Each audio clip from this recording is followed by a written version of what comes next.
إن الحمد لله نحمده ونستعينه ونستغفره ونعوذ بالله من شرور أنفسنا ومن سيئات أعمالنا من يهده الله فلا مضل له ومن يضلل فلا هادي له وأشهد أن لا إله إلا الله وحده لا شريك له وأشهد أن محمدا عبده ورسوله أما بعد.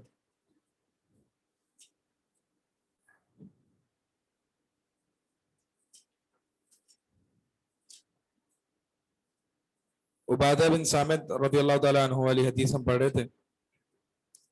جی اب تک جو ہم پڑھ رہے ہیں آپ لوگوں کو سمجھ میں آ رہا ہے؟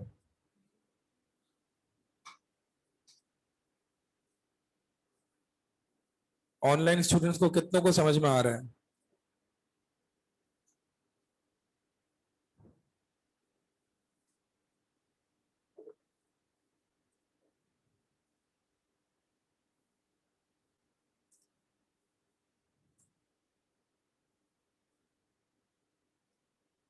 کتنوں کو نہیں آ رہا؟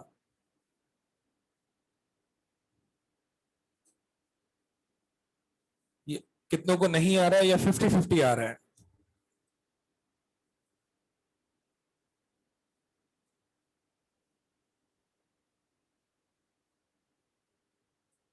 جن کو نہیں آ رہا وہ بتائیں.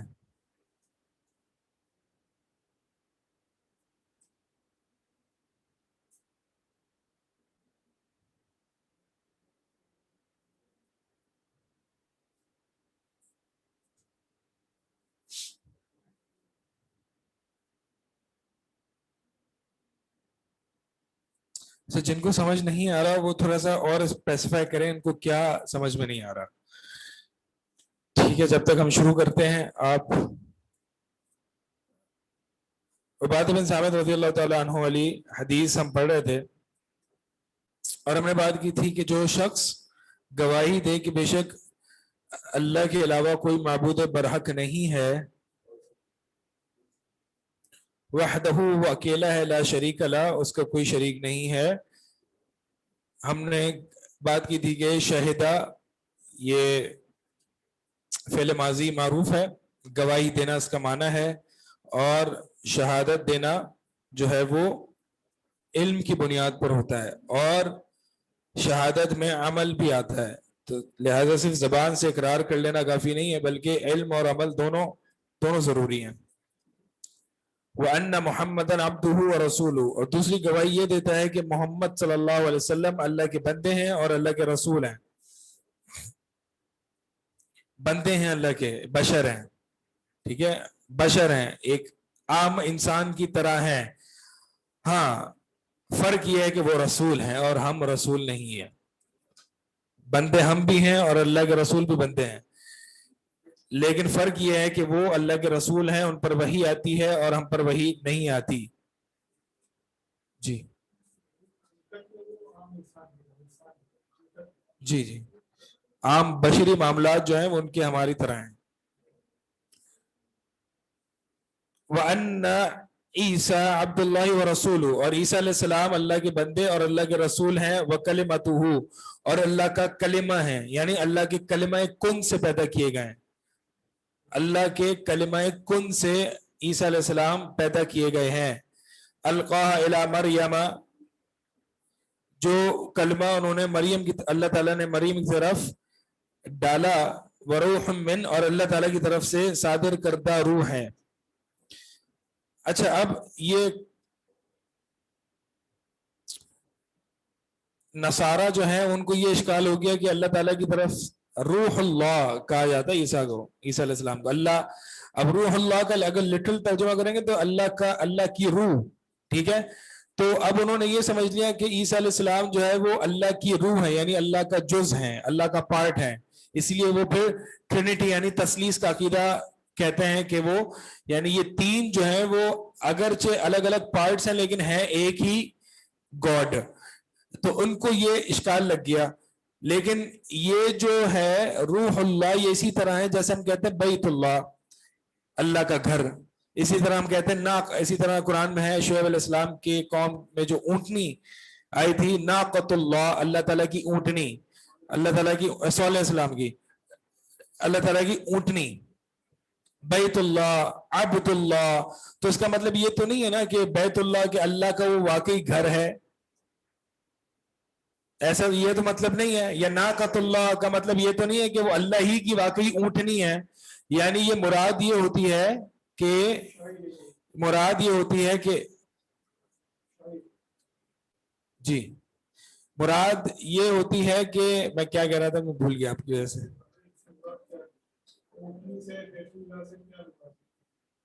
ہاں میں یہ بتا رہا تھا کہ ناقۃ اللہ اور بیت اللہ کہ جب اللہ تعالیٰ کی طرف ان چیزوں کی نسبت ہوتی ہے تو مراد جو ہے وہ شرف بخشنا ہوتا ہے، شرف اور بلند مقام کو بتلانا ہوتا ہے کہ یہ بیت جو ہے وہ عام گھر نہیں ہے، بلکہ یہ اللہ کی طرف جب نسبت کر دی تو یہ معنی یہ نہیں ہے کہ حقیقتاً اللہ تعالیٰ کا گھر ہے، لیکن اس گھر کا مقام اور اس گھر کا شرف جو ہے وہ بتلانا مقصد ہوتا ہے، اس لیے اللہ تعالیٰ کی طرف نسبت کی جاتی ہے.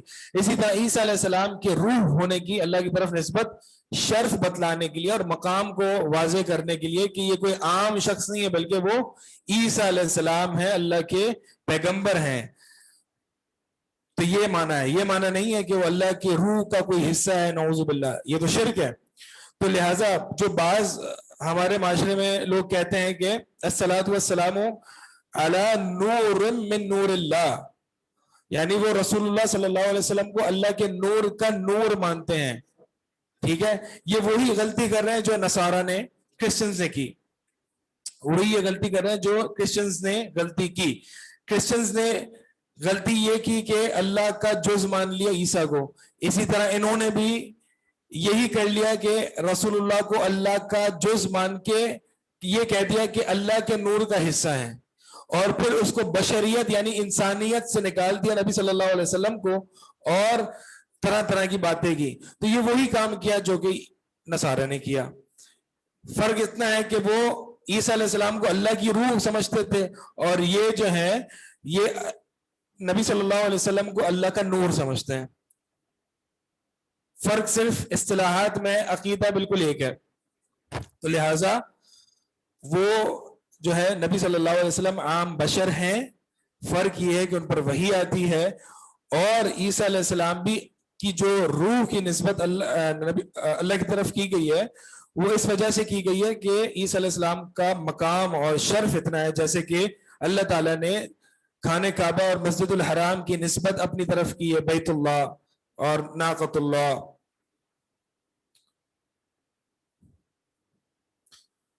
پھر اس کے بعد جو ہے وہ گواہی دے والجنت حق، کہ جنت حق ہے اور آگ بھی حق ہے. ادخلہ اللہ الجنت علی ما کان من العمل، تو اللہ تعالیٰ اس کو، اس کا مطلب اس سے یہ پتہ چلا کہ جنت اور جہنم ابھی موجود ہیں، جنت اور جہنم ابھی موجود ہیں، یہ برحق ہیں، موجود ہیں.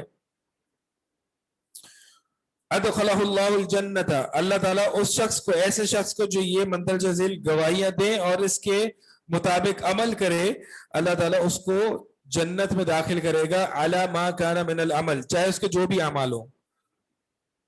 اشکال آ رہا ہے کیا؟ کوئی سوال نہیں آ رہا ذہن میں؟ علی ما کان من العمل. مائک لے، مائک.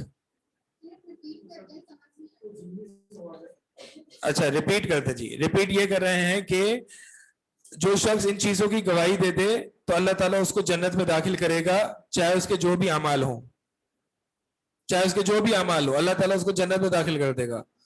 چاہے جو بھی گناہ کرتا رہے، پوری زندگی گناہ پہ گزارتا رہے، اللہ تعالیٰ اس کو جنت میں داخل کرے گا.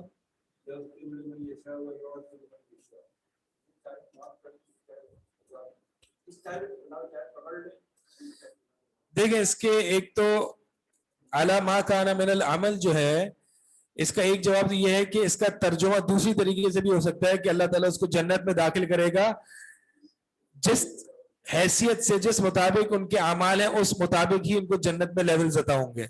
اعلی ما کان من العمل، ٹھیک ہے، اس کا ایک ترجمہ یہ بھی ہے.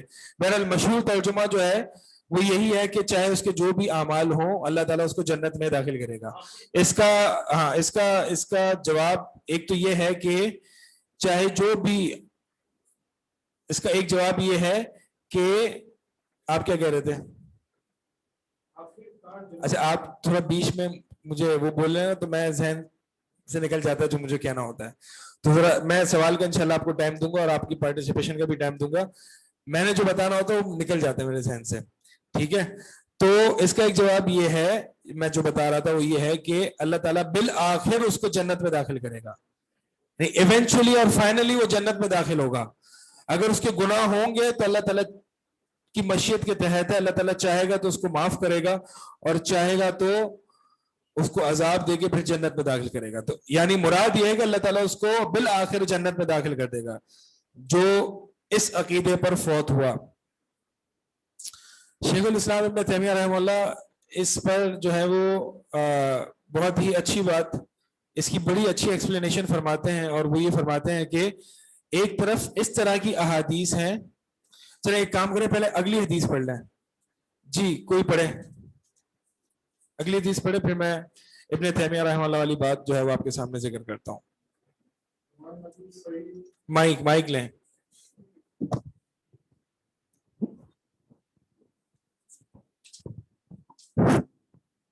بسم الله. وعن ابي سعيد الخدري رضي الله عنه عن رسول الله صلى الله عليه وسلم قال قال موسى يا رب. ایک حدیث آپ نے چھوڑ دی ہے.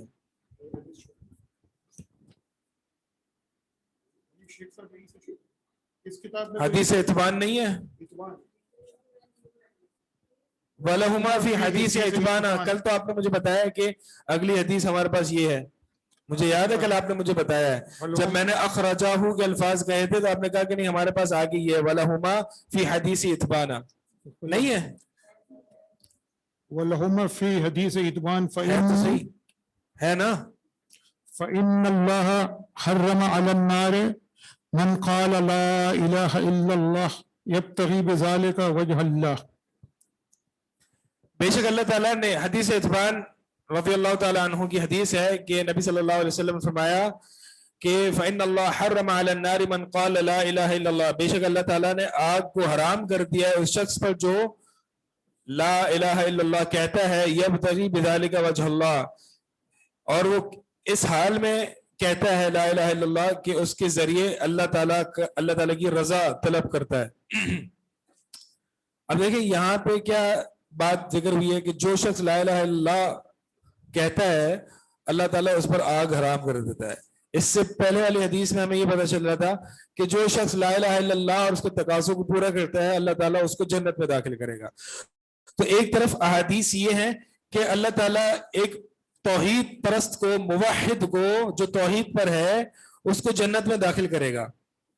ایک طرف احادیث یہ ہے کہ اللہ تعالیٰ نے اس موحد پر آگ کو حرام کر دیا ہے. پھر تیسری طرف ایسی بھی احادیث ہیں جہاں پہ یہ پتہ چلتا ہے کہ آگ اس شخص کی اس جگہ کو نہیں کھائیں گی جہاں سے وہ سجدہ کیا کرتا تھا, یعنی پیشانی کو. یعنی ایسے پتہ چل رہا ہے کہ ایسے توحید پرست بھی ہوں گے جو آگ میں جل رہے ہوں گے. پھر حدیث شفاعت جو کہ ہم نے پچھلے سال بھی پڑھی تھی, اس میں ہم نے یہ پڑھا تھا کہ اللہ تعالیٰ اپنے نبی صلی اللہ علیہ وسلم کو حکم دیں گے کہ جاؤ جہنم سے ہر اس شخص کو نکالو جس کے دل میں رائے کے دانے کے برابر بھی ایمان ہوگا, جس کے دل میں رائے کے دانے کے برابر بھی ایمان ہوگا, جس نے لا الہ الا اللہ کہا ہوگا اس کو بھی نکال کے لے آؤ. تو ایک طرف تو یہ آ رہا ہے کہ آگ حرام ہے اس لا الہ الا اللہ یعنی موحد پر, ایک طرف یہ آ رہا ہے کہ جنت میں داخل کر دیا جائے گا, ایک طرف یہ آ رہا ہے کہ آگ میں بھی وہ جل رہا ہے. ٹھیک ہے, یہ ساری احادیث کو ہم جب جمع کرتے ہیں تو اس سے ہمارے سامنے مختلف قسم کے لوگ آتے ہیں. یہ شیخ الاسلام ابن تیمیہ رحمہ اللہ کی ایکسپلینیشن کا میں آپ کو خلاصہ بتا رہا ہوں. جب ہم ان ساری احادیث کو دیکھتے ہیں تو مختلف کیٹیگریز کے لوگ ہمارے سامنے آتے ہیں.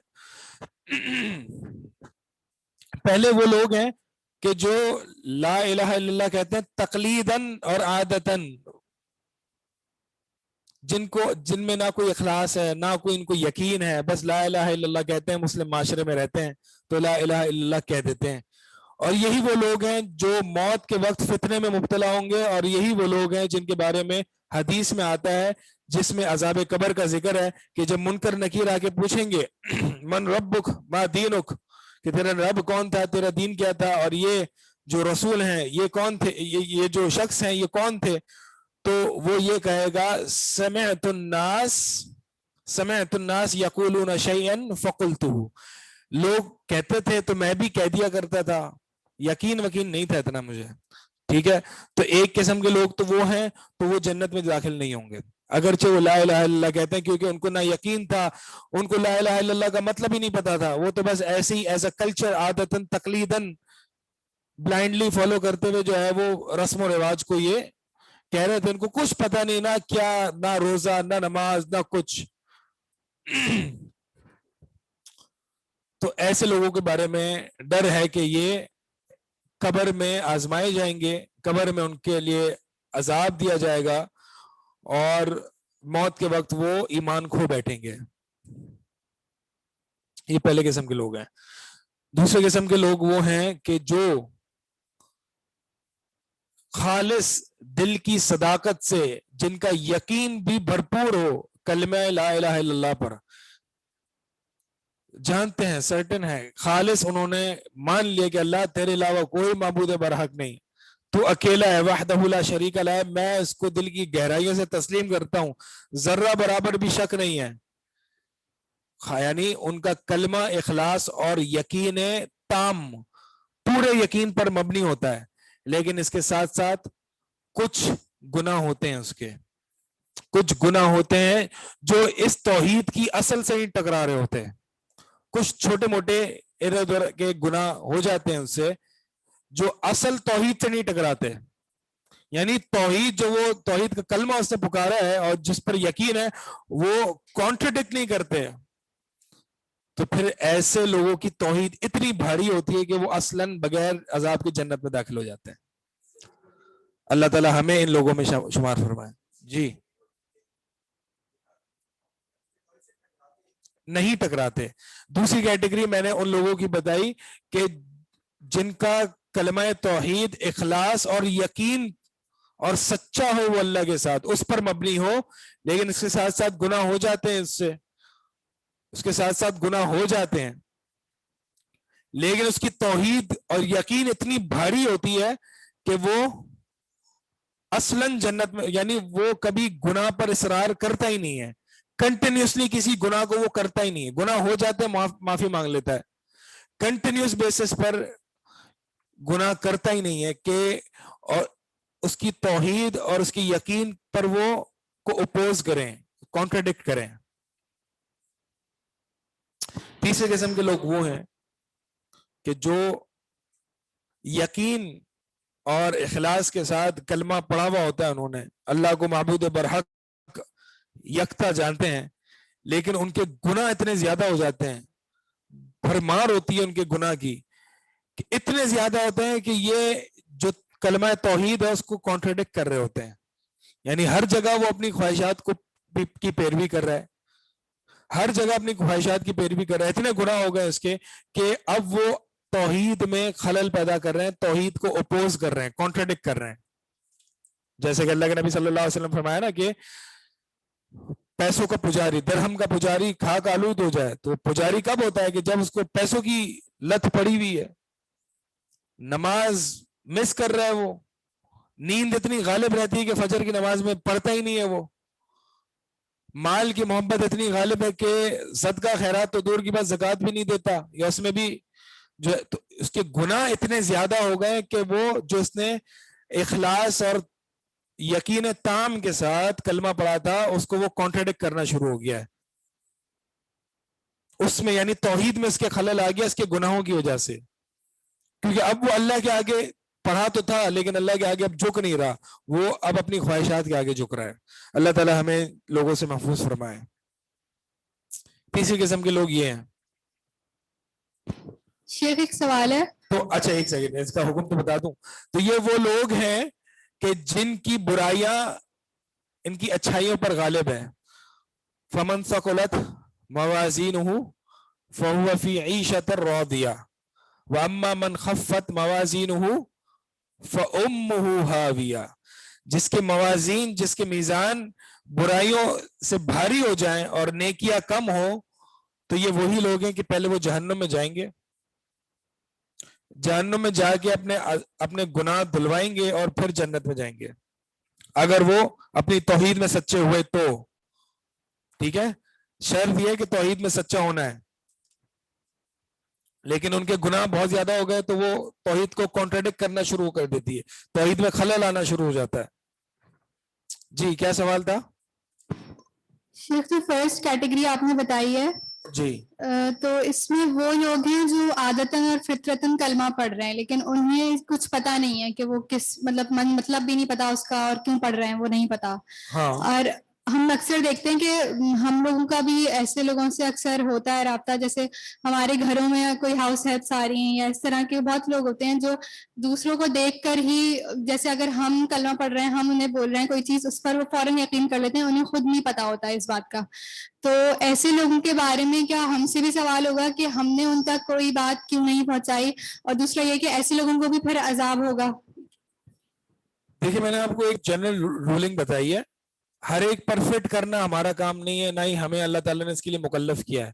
ہمیں اللہ تعالیٰ نے اس لیے نہیں بھیجا کہ ہم ایک پر ہم یہ حکم لگائیں کہ یہ فلاں شخص جو ہے اس نے دل کی سچائیوں سے پڑھا ہے, یعنی یہ تو دل کا معاملہ ہے تو ہم جان ہی نہیں سکتے, یہ تو ہم جان ہی نہیں سکتے کہ اس کے اندر اخلاص ہے یا نہیں ہے, یا وہ ایسے ہی پڑھ رہا ہے. ہاں کچھ ایسے اعمال ہوتے ہیں اگر تو وہ کلی اعراض کر رہا ہے, دین سے بالکل اعراض, کوئی عمل نام کی چیز ہی نہیں ہے, نماز روزہ کچھ بھی نہیں ہے, تو پھر یہ تو اس بات پہ اشارہ ہے کہ اس نے ایسے ہی پڑھا ہوا ہے کلمہ. شیخ میرا یہی اشارہ ہے کہ مطلب ہم دیکھ رہے ہیں کہ وہ ویسے اعمال ان کی کچھ بھی نہیں ہے, اور جو ہم بات انہیں بتائیں اگر تو وہ فوراً اس پر جو ہے وہ کہتے تھے کہ ہاں ٹھیک آپ کہہ رہے ہیں کیونکہ آپ پڑھتے ہوں گے اس طرح, لیکن انہیں خود سے کچھ نہیں پتا, مطلب وہ نہیں تو عمل آپ بھی ان نہیں کو کرتے. بتائیں, اللہ تعالیٰ نے آپ کو علم اسی لیے دے رہا ہے کہ آپ جو ہے وہ آگے اس کو منتقل کریں, یہ آپ پر ذمہ داری ہے, ہم سب پہ ذمہ داری یہی ہے. ہاں لیکن ہم سب بائی برتھ مسلمز ہیں, ہم سب بائی برتھ مسلمز ہیں. ہاں مطلب جیسے کہ مثال کے طور پر ایک اردو سپیکنگ ہے تو وہ مسلمان بھی اسی طرح ہے, تو اگر اسی طرح وہ اردو سپیکنگ ہے جس طرح سے وہ مسلمان ہے, تو پھر تو یہ عادتاً اور کلچرل مسلم ہے. ٹھیک ہے,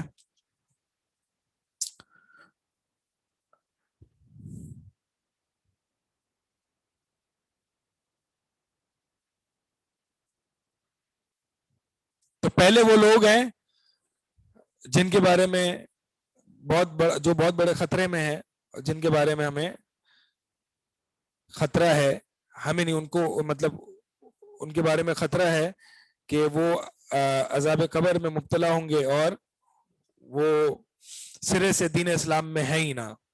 لیکن ہمیں یہ حکم لگانے کی, یہ اللہ کا کام ہے. ٹھیک ہے, ہمیں کوئی ضرورت نہیں ہے کہ ہم ایک ایک کو جج کرتے پڑیں کہ یہ جو ہے وہ عادتاً کہہ رہا ہے یا یہ جو ہے وہ دل سے کہہ رہا ہے. دوسرے لوگ وہ ہیں جنہوں نے توحید, جن کی توحید یقین ہے اللہ پر, رسول پر, ملائکہ پر, ایمانیات پر, ان کا عقیدہ مضبوط ہے, یقین ہے اللہ پر, اللہ کے معبود ہونے پر, لیکن اس کے ساتھ ساتھ کچھ گناہ ہو جاتے ہیں لیکن وہ اصرار نہیں کرتا, گناہوں پر اصرار نہیں کرتا. ایک بات یاد رکھیں, جب گناہوں پر بہت زیادہ اصرار ہو, اصرار کا مطلب یہ ہوتا ہے کہ ایک گناہ انسان کنٹینیوس بیسس پر کرتا جاتا ہے اور اس گناہ کی سائیکل کو وہ توبہ سے توڑتا نہیں ہے, بریک نہیں کرتا اس سائیکل کو.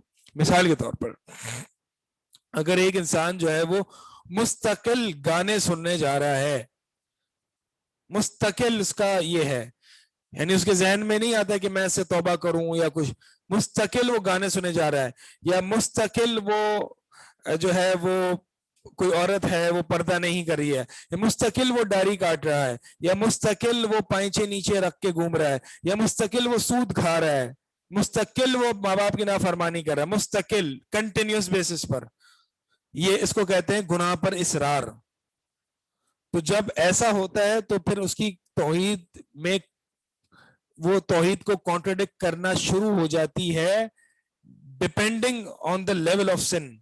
ڈپینڈنگ اس بات پر ڈپینڈ کرتا ہے کہ اس کا گناہ کس لیول کا ہے. یعنی اگر وہ مستقل, مثال کے طور پر سود بہت بڑا گناہ ہے, مستقل سود لیے جا رہا ہے, پورا اس نے کاروبار سود پر سیٹ اپ کیا ہے اور وہ مرتے دم تک جو ہے وہ سود پر ہی کام کر رہا ہے, اور اس سے بیچ میں کہیں اس کو خیال نہیں آتا کہ اللہ تعالیٰ کی طرف رجوع کرے اور توبہ کے ذریعے اللہ تعالیٰ کی طرف رجوع کرے, اور اصرار کیے جا رہا ہے, تو پھر یہ توحید میں نقص ہے.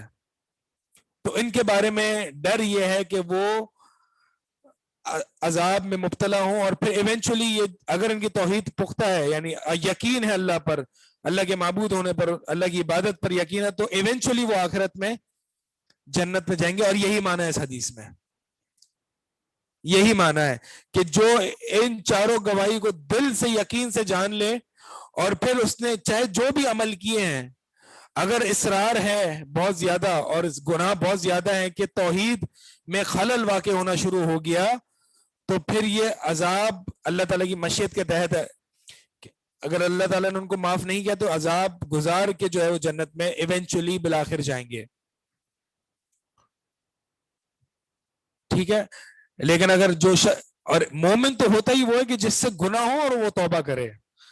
مومن وہ نہیں ہو سکتا کہ جس سے گناہ نہیں ہو, یہ ہو ہی نہیں سکتا کہ کوئی شخص اس طرح پیدا ہی نہیں ہوا کہ جس سے گناہ نہ ہوتے ہوں.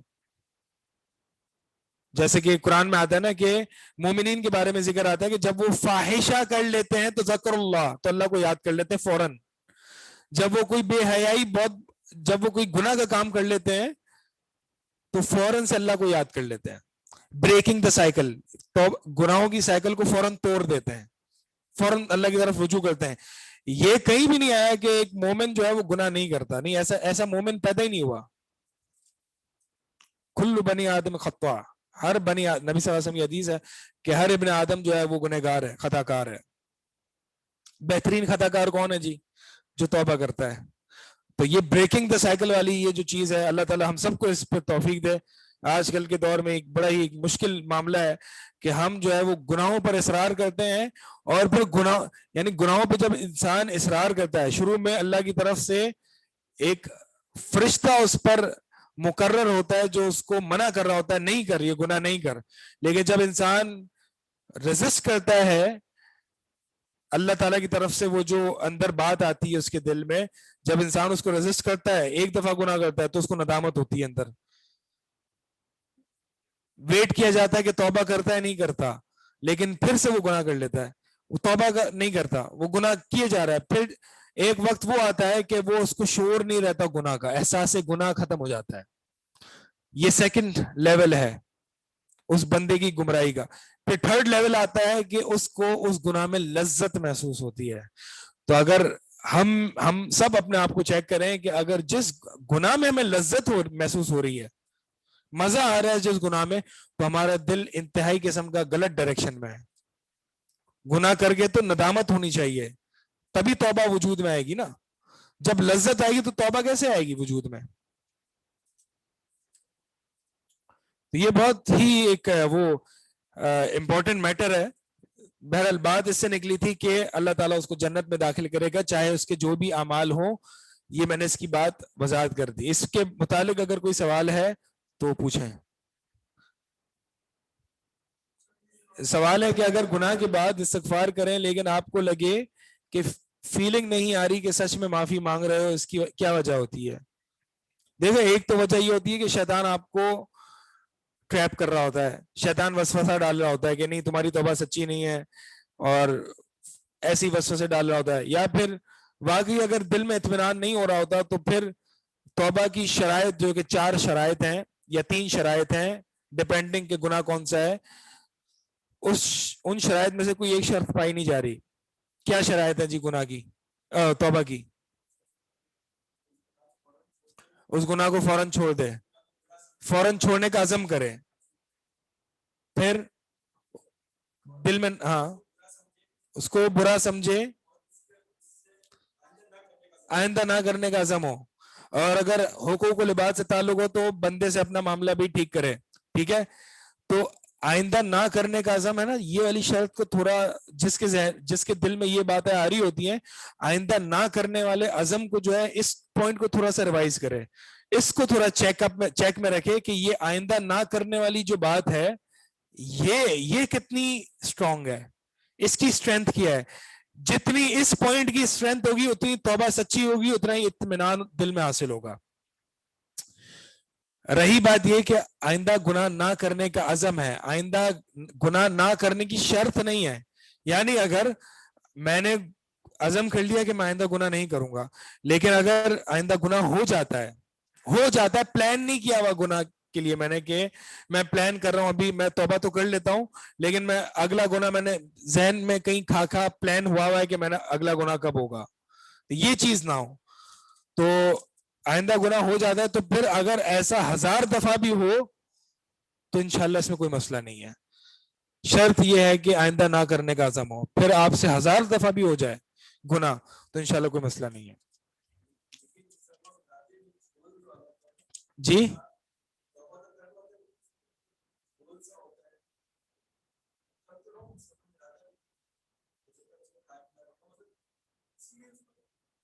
ہاں, عزم ضرورت ہے, عزم کی ضرورت ہے. شاید میں نہیں کروں گا, یہ تو پھر شیطان کی طرف سے آ رہا ہوتا ہے. لیکن اگر آپ اس پہ پختہ ہو, عزم ہے آپ کا, تو پھر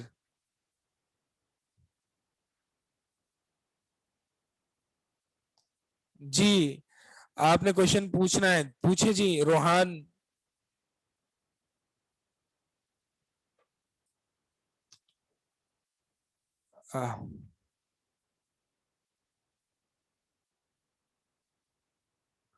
آپ کا ہاتھ ریز ہوا ہے آپ کو اور وربلی پوچھنا ہے, ٹھیک ہے پوچھیں.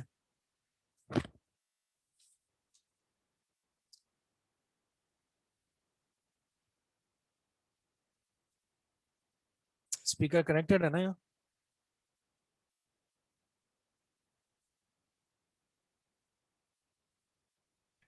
السلام علیکم سر. سر ایک جی وعلیکم سوال تھا, السلام. وہ یہ کہ ایک ہماری پرابلم فیس ہو رہی ہے ریگولر بیسس پہ, وہ یہ ہے کہ جو آپ نے بات کہی نا کہ ہم جج کرنے والے نہیں ہیں اور ہم بتانے والے نہیں ہیں لوگوں کو یہ والی چیز, تو یہ معاملہ فیس ہو رہا ہے کہ ہم لوگ جیسے جیسے پڑھ رہے ہیں, تو جیسے میں آپ کو بتا رہی ہوں کہ ہمارے گروپس بھی بنے ہوئے ہیں بروج اسٹوڈنٹ شیئرنگ کا, تو اس میں دیکھتی ہوں کہ بہت سارے لوگ نا ایک دوسرے پہ فتوی بازی بہت کر رہے ہوتے ہیں. اب دیکھیں ہم یہ چاہتے ہیں کہ میرا خیال ہے کہ آپ لوگ بھی یہ چاہتے ہیں, ہم شیور جو بروج انسٹیٹیوٹ جنہوں نے بنایا ہے, کہ ہر طرح کے لوگ کنیکٹ ہوں. جب وہ آئیں گے جب بھی ان کی اصلاح ہوگی نا. اب اگر کسی نے پنجتن کا حوالہ دے دیا اور یا کسی نے, تو وہ لوگ ٹھیک ہے انہوں نے غلط کیا, اس کا حوالہ دے غلط دیا. کیا. پنجتن جی پنجتن آپ نے سنا ہوگا. جی جی تو اس طرح کی چیزیں بہرحال صحیح نہیں ہے, بالکل غلط ہے. لیکن وہ لوگ اگر کٹ گئے تو پھر کیا فائدہ ہو. مطلب میرا اپنا بیک گراؤنڈ اس طرح کا ہے, اگر مجھے شروع میں ہی بہت زیادہ ڈسکریج کیا جاتا ہے یا میرے ساتھ بحث مباحثے یا ڈانٹ ڈپٹ والا معاملہ ہوتا ہے, تو یقیناً میں نہیں کنٹینیو کرتی اس کے ساتھ. تو میری ریکویسٹ یہ ہے کہ ذرا لوگوں کو یہ بھی سمجھا دیں, جیسے بھی آپ نے کہا نا کہ ہمارا کام نہیں ہے دوسروں کو جج کرنا, ان کو ٹائم دیں, ان کو تھوڑا سا سب کے سامنے, اگر آپ کو ان کو بولنا بھی ہے کہ انہوں نے غلط بات کی تو پرسنل میسج کر دیں. لوگ بہت ہیوملیٹ فیل کرتے ہیں جب ان کو گروپ میں ہی بولنا شروع کر دیں اور پھر ایک نہیں سارے کے سارے ان پہ بمباری شروع کر دیں. پلیز یہ ایک ریکویسٹ تھی کہ ٹھیک ہے اسٹوڈینٹس اس کو انڈرسٹینڈ کریں. ٹھیک ہے جی, آپ صحیح کہہ رہی ہیں. بالکل بالکل ایسا نہیں کرنا چاہیے جی, کہ ہم جو ہے وہ ہمیں اس کام کے لیے نہیں بھیجا گیا ہے کہ ہم دوسروں پر فتوے لگائیں. یہ علماء کا کام ہے اگر, یا پھر ریاست کا کام ہے, کیونکہ کافر یا بدعتی کے فتوے وغیرہ لگانا جو ہے یہ اس کا مقصد ہے کہ حد قائم کی جائے, یا اگر بدعتی ہے تو اس کو روکا جائے. تو یہ اسٹیٹ وغیرہ کا کام ہے, ریاست کا کام ہے, علماء کا کام ہے. ہم ابتدائی طالب علموں کا یہ کام نہیں ہے. ہمارا کام یہ ہے کہ ہم مستقل مزاجی کے ساتھ جو ہے وہ دین پڑھتے پڑھاتے رہیں, اور پھر جب اسٹیٹ پہ پہنچ جائے کہ ہم لوگوں کو پرائیویٹ کاؤنسلنگ کرنا شروع ہو جائے اور لوگ ہمارے پاس آئیں بنسبت یہ کہ ہم مفت کے مشورے دیں اور فتوے لگائیں ان پر, تو ہم جب اسٹیج پہ پہنچ جائے تو پھر ہم ایک صاحب علم بھی ہوں گے. لیکن ابھی علم ہے نہیں اور فتوے بازی ہے, تو یہ طریقہ صحیح نہیں ہے. جی آگے چلتے ہیں. ٹھیک ہے, یہ آپ ان 3 طرح کی احادیث جو آئی ہیں اس کی بیسٹ ایکسپلینیشن جو ابن تیمیہ رحمہ اللہ نے دی ہے وہ یہ جو میں نے آپ کے سامنے رکھی ہے. 3 طرح کی احادیث جس میں موحد جنت میں جائے گا چاہے اس کے جو بھی اعمال ہیں. دوسری احادیث جس میں موحد پر آگ حرام کر دی گئی ہے. تیسری وہ حدیث ہے جس میں وہ موحد جہنم میں جل بھی رہا ہے. ٹھیک ہے, تو یہ ان 3 طرح کی احادیث کی جو ریکنسیلیشن ہے, یہ بیسٹ ایکسپلینیشن اس کی یہ ہے کہ یہ 3 طرح کے لوگ اس طرح کے ہوتے ہیں. اگلی حدیث ہے جی, آن سائٹ اسٹوڈنٹ کوئی فیمیل پڑھ لیں جی.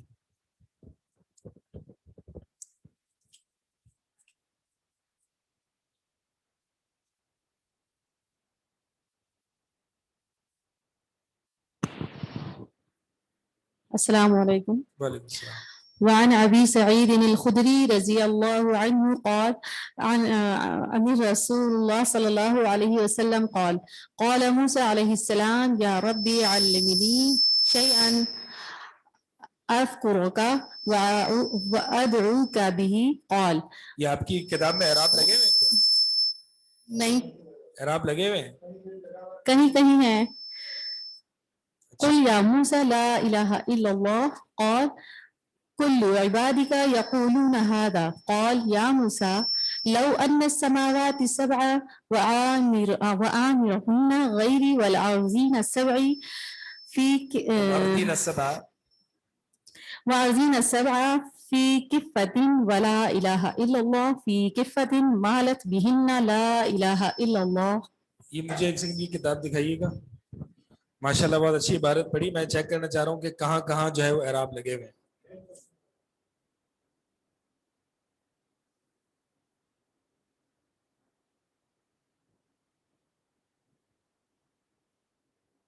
اعراب ہیں جی 10% نہیں کافی ہے.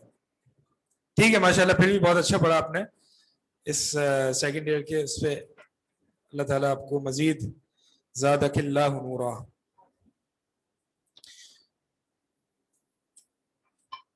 ابو سعید خدری رضی اللہ تعالی عنہ سے روایت ہے کہ رسول اللہ صلی اللہ علیہ وسلم سے فرماتے ہیں کہ نبی علیہ الصلوۃ والسلام نے فرمایا, موسیٰ علیہ السلام نے کہا یا ربی, اے میرے رب, علمنی شیئا, مجھے کچھ سکھائیے. اے میرے رب مجھے کچھ سکھائیے, تعلیم دیجیے. اذکرک و ادعوک بھی, جس کے ذریعے میں آپ کا ذکر کروں اور میں آپ کو پکاروں. یعنی ایسی کوئی چیز سکھائے کہ جس کو میں استعمال کر کے آپ سے دعا بھی کروں اور آپ کا ذکر بھی کروں. سبحان اللہ, کیسی چیز ہے وہ. آگے پڑھیں, بڑی اہم حدیث ہے. قال, اللہ تعالیٰ نے فرمایا, قل یا موسیٰ, اے موسیٰ یوں کہو, لا الہ الا اللہ, اللہ کے علاوہ کوئی معبود برحق نہیں. تو موسیٰ علیہ السلام نے کہا, اے میرے رب, کل عبادک یقولون ھذا, تیرا ہر بندہ یہ کہتا ہے. یعنی کوئی خاص چیز میرے لیے ہے کوئی کہ جو کسی کے پاس نہ ہو, میرے پاس ہو. ایک یونیک کوئی چیز بتا مجھے. یہ تو سب کہہ رہے ہیں. یہ موسیٰ علیہ السلام اس کی تحقیر نہیں کر رہے ہیں کلمے کی. کلمہ توحید ہے, لیکن موسیٰ علیہ السلام چاہ رہے ہیں کہ میرے لیے کوئی ایسی خاص چیز ہو جو امتیازی ہو میرے لیے. قال, اللہ تعالیٰ نے فرمایا, اے موسیٰ سن, لو ان السماوات السبع, اگر ساتوں آسمان, وعامرہن, اور ان میں رہنے والے, غیری, میرے علاوہ, یعنی ساتوں آسمان میں رہنے والے میرے علاوہ. اس کا مطلب کیا ہوا کہ اللہ تعالیٰ کہاں ہے؟ عرش پر مجھ سے اوپر ہے, ہر جگہ نہیں ہے. غیری, میرے علاوہ. اے موسیٰ اگر ساتوں آسمانوں میں اور ان میں جو رہنے والے ہیں میرے علاوہ, یعنی اللہ تعالیٰ کہاں ہے؟ ہر جگہ نہیں ہے, بلکہ آسمانوں کے اوپر عرش پر مستوی ہے. الرحمن علی العرش استوى, رحمان عرش پر مستوی ہے جیسے اس کی شان کو لائق ہے. والارضین السبع, اور ساتوں زمینیں. اس کا مطلب یہ ہوا کہ زمینیں بھی ساتھ ہیں جیسے کہ آسمان ساتھ ہیں. فی کفت,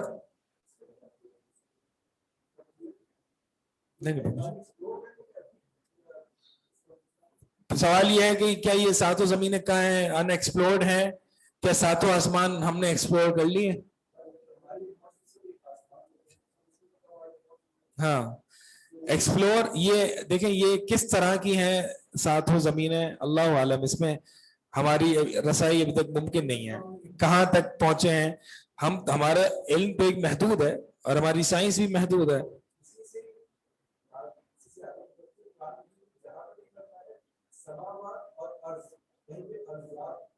سوال ہے کہ قرآن میں جہاں بھی آیا وہ سماوات اور ارض آیا, یعنی سماوات آسمانوں کی جمع آئی ہے اور ارض کی جو ہے وہ واحد فارم آئی ہے.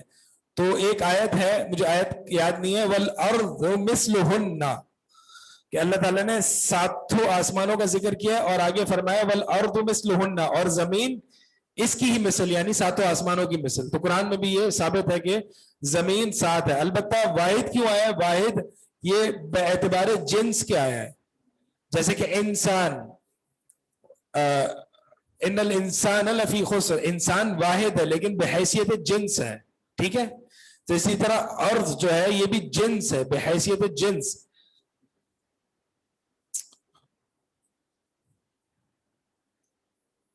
لو ان السماوات السبع وعامرهن، اے موسیٰ اگر ساتوں آسمان اور میرے علاوہ جو اس میں رہنے والے ہیں اور ساتوں زمین فی کفتن میزان کے ایک پلڑے میں ہوں، ولا الہ الا اللہ فی کفتن اور کلمہ توحید دوسرے پلڑے میں ہوں، مالت بہن لا الہ الا اللہ، کلمہ لا الہ الا اللہ بھاری ہو جائے گا، غالب آ جائے گا.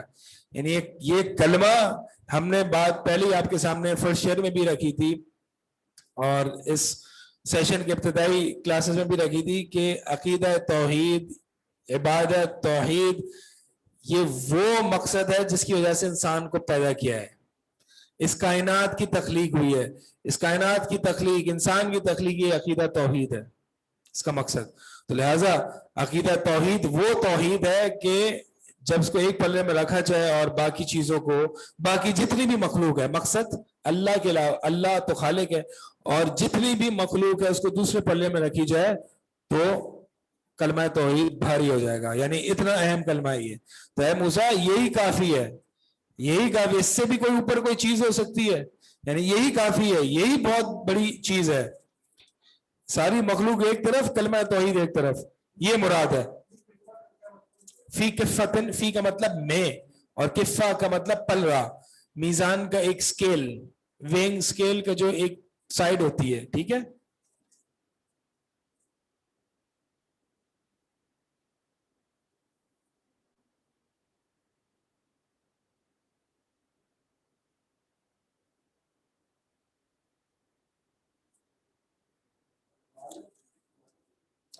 مالت مطلب جھک جائے.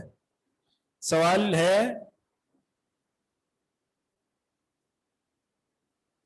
کہ کیا اللہ کہاں گیا؟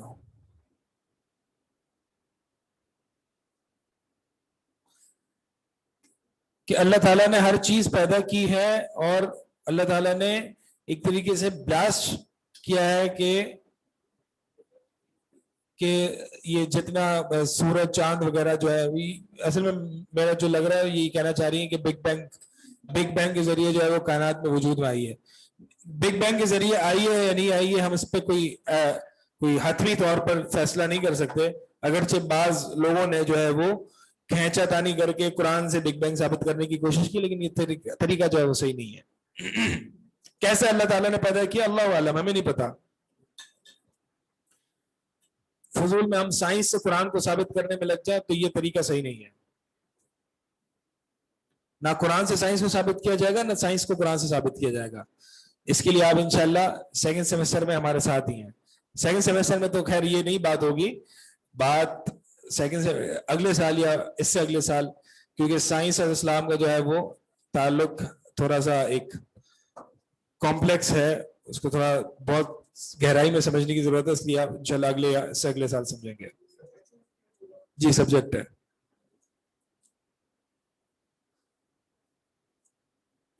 اچھا اب دیکھیں یہاں پہ یہ حدیث جو ہے امام البانی نے اس کو ضعیف کہا ہے، لیکن حافظ ابن حجر نے اس کو حسن کہا ہے. ٹھیک ہے، حافظ ابن حجر نے اس کو حسن کہا ہے، شیخ البانی نے اس کو ضعیف کہا ہے. جب محدثین کا کسی حدیث کی صحت کے بارے میں اختلاف ہو جائے تو مجھ اور آپ جیسا عام آدمی کیا کرے گا؟ ہم میں تو اتنی صلاحیت نہیں ہے کہ ہم حدیث کے رجال یعنی نیریٹرز کو پرکھیں کہ بھائی حدیث کی سند صحیح ہے نہیں، ہم تو اتنے قابل ہے ہی نہیں. ہم تو حدیث سمجھ جائیں بڑی بات ہے، حدیث کی سند کو سمجھنا تو پھر ہمارے لیول کا تو کام نہیں ہے، تو محدثین کا کام ہے. اس کا مطلب یہ نہیں کہ ہم اس تک پہنچ نہیں سکتے، کوشش کر کے انسان پہنچ سکتا ہے. محدثین آج بھی ہمارے زمانے میں موجود ہیں جو سند کو دیکھتے ہیں. شیخ زبیر علی زئی ہیں رحمہ اللہ تھے، اور اسی طرح شیخ عبداللہ ناصر رحمانی ہمارے استاد وہ ہیں. ٹھیک ہے، تو محدثین ہیں ابھی بھی ہیں جو سند کو وغیرہ دیکھتے ہیں. لیکن ہم اور آپ ہم کیا کریں جب اختلاف ہو جائے؟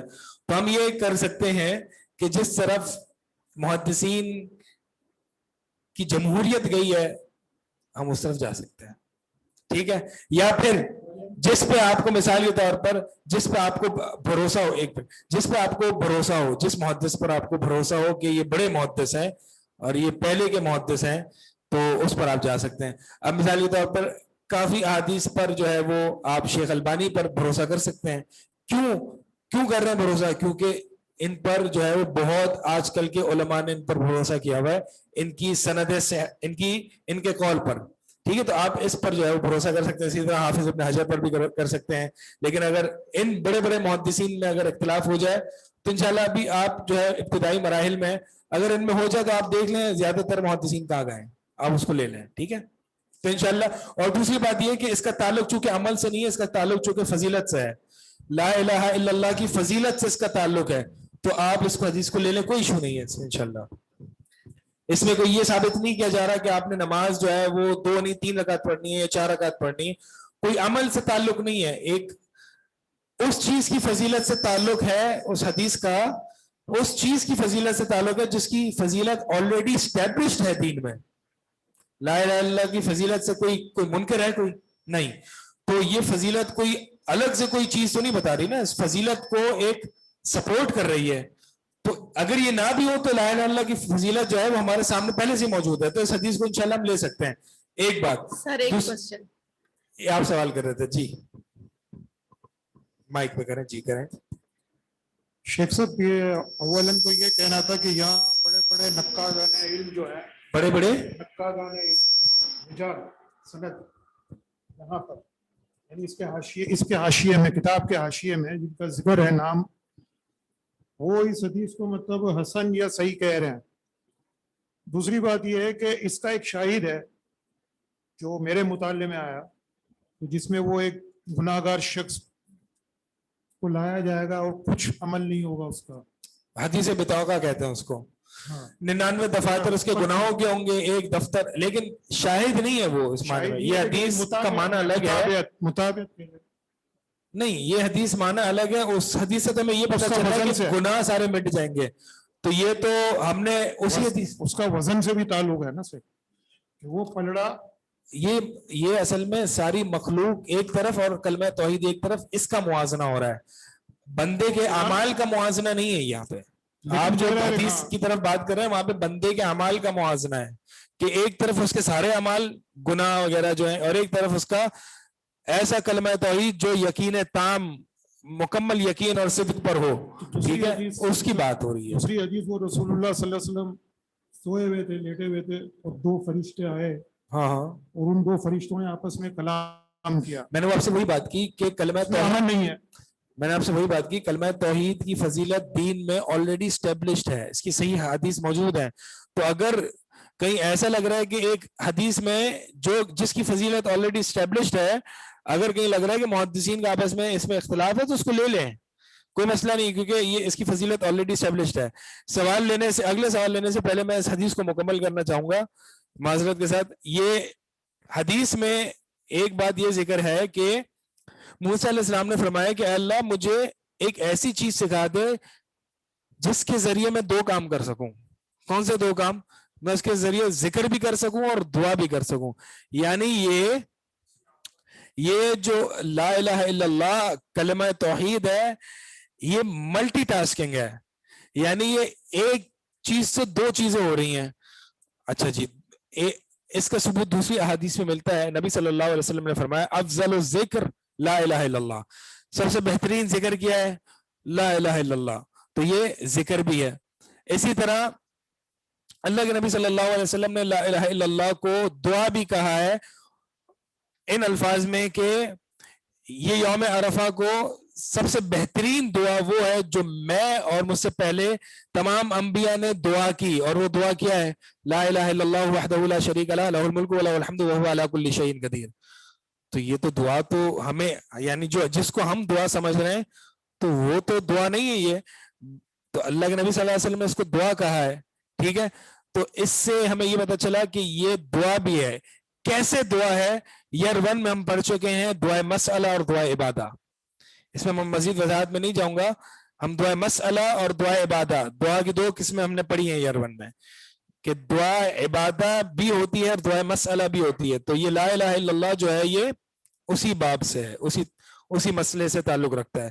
تو لا الہ الا اللہ سب سے بہترین ذکر بھی ہے اور سب سے بہترین دعا بھی ہے.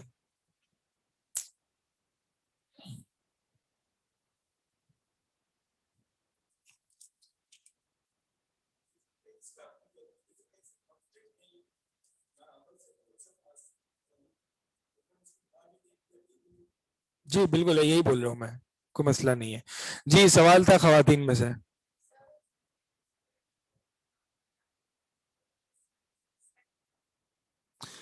جنہوں نے اس حدیث کو حسن کہا ہے, صحیح نہیں حسن کہا ہے, وہ حافظ ابن حجر العسقلانی جنہوں نے صحیح بخاری کی شرح لکھی ہے فتح الباری.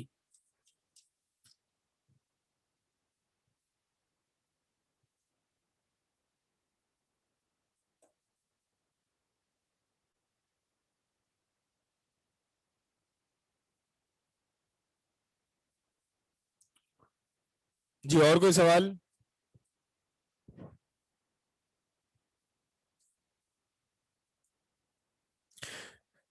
میں نے یہ بتایا تھا ایئر 1 میں, جو لوگ چاہ رہے ہیں کہ میں ریوائز کر دوں, وہ یہ ہے کہ ایک دعا ہوتی ہے جو الفاظ سے نہیں مانگی جاتی لیکن اپنی حالت بتا کے مانگی جاتی ہے. ٹھیک ہے, جیسا کہ بچہ آ کے اپنے باپ کے پاؤں دبانا شروع کر دے تو اس کا حال یہ بتا رہا ہے کہ کچھ نہ کچھ مانگنا ہے اس نے, اگرچہ الفاظ سے اس نے نہیں مانگا ہے. تو جب ہم لا الہ الا اللہ ذکر کرتے ہیں تو گویا ہم اپنے حال سے اللہ تعالیٰ سے یہ طلب کر رہے ہیں, اللہ یہ تیرا سب سے افضل ترین کلمہ, یہ تیرا مقصد تخلیق کائنات, یہ تیرا مقصد تخلیق انسان, یا اللہ یہ میں صدق کے دل سے یقین اور سچائی کے ساتھ یہ کہہ رہا ہوں. سوال کیا ہے؟ سوال یہ ہے کہ اللہ تو مجھے جہنم سے بچا لے اور جنت میں داخل کر دے. یہی مقصد ہے, یہی مقصد ہے میری زندگی کا, یہی مقصد ہے میری عبادت کا, یہی مقصد ہے میرے زندہ ہونے کا اور مرنے کا.